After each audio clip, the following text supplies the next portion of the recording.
trip started with us in San Francisco. Some of the highlights for me were going to City Hall with the Office of Cannabis, I believe it was called, and that was really fascinating because it's where we got into the nitty-gritty of how they fleshed out the kind of legislation and the framework for medical and then moving on towards recreational cannabis. I was also really keen to check out a cannabis distribution centre. Drug reform is something that we have conversations about here in New Zealand. San Francisco was actually leading the charge in terms of making cannabis recreationally available. One thing that I really enjoyed in San Francisco was visiting Google and Airbnb, and so it was really great to meet with the quite senior representatives from those companies actually and find out about how they've grown and prospered and what we need to do in New Zealand to grow equivalent sized companies. The head offices of Google, of Airbnb, of these huge multinational companies, and actually see how they work in an everyday environment. And it was just utterly eye-opening. Yeah, so then we carried on to Sacramento, which is the state capital of California. We got paired up with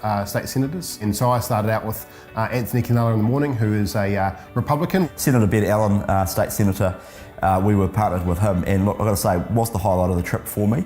As a fellow legislator, a chance to spend some time in his office, and he was incredibly open.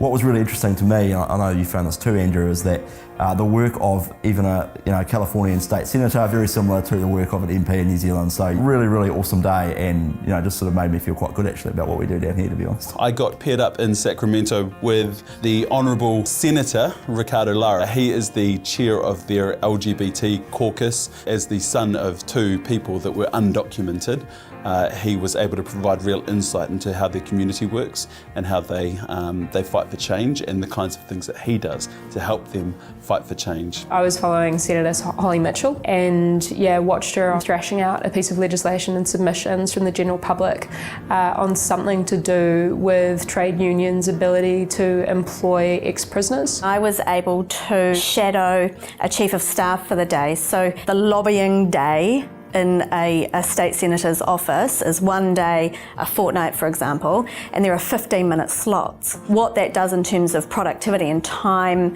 effectiveness is huge. So then we headed to Washington, DC. We also did a huge number of things, but the highlights for me were going to a local high school, Woodrow Wilson, where I got to speak to the principal and a number of the teachers and actually also the staff about what they're doing in the curriculum and how it differs to here in New Zealand. What I was really fascinated by actually was the discussion around the testing regimes in America, because we're obviously going through a very similar review right now in New Zealand when it comes to NCEA, but also the overview of our education system as a whole. Managed to catch up with some really influential politicians there as well. So a congressman and also a senator. The congressman in particular has got a great love for New Zealand and talked about some of the work that he's been doing and trying to get the Kiwi Act passed, which has now gone through, which is fantastic, and we talked to him a bit about that.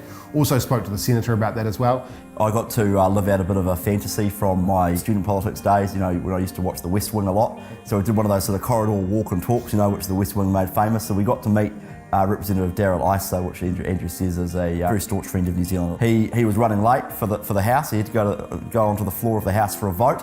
We had literally a minute and a half, and the meeting consisted of us, mainly me actually, because I happened to be in the lead, just the way it was, walking from his office down to the travelator. So I think we had probably 85 seconds, and it was literally a walk and talk. And I think we got about 2 questions out, like, "Hi, how are you? What's your name? And how's the Kiwi Act going?" I missed that actual meeting with that particular senator, but I hear it was a good 3 minutes. We were fortunate enough to have dinner with Ambassador Grosser, so hosted us at the residence. There was some great conversation around how we as a nation deal with foreign policy and influence in the wider context. The timing of when we were there coincided with the massive March for Our Lives. We got to attend and observe the protest, or rather actually the march. It was 1 million odd people there. 1 million people.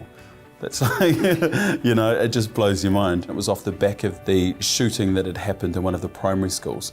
So there were a lot of people that were fired up about it, and you felt their passion on that day of the protest. We are very grateful to the ACYPL for what was a fantastic trip, and something that I'm never going to forget. We got a really nice balance across the political divide. To engage with the intricacies of the American political system, but also to see how they do things at a really localised level. Meeting with lobby groups, meeting with big business, meeting with senators, and learning a few things along the way.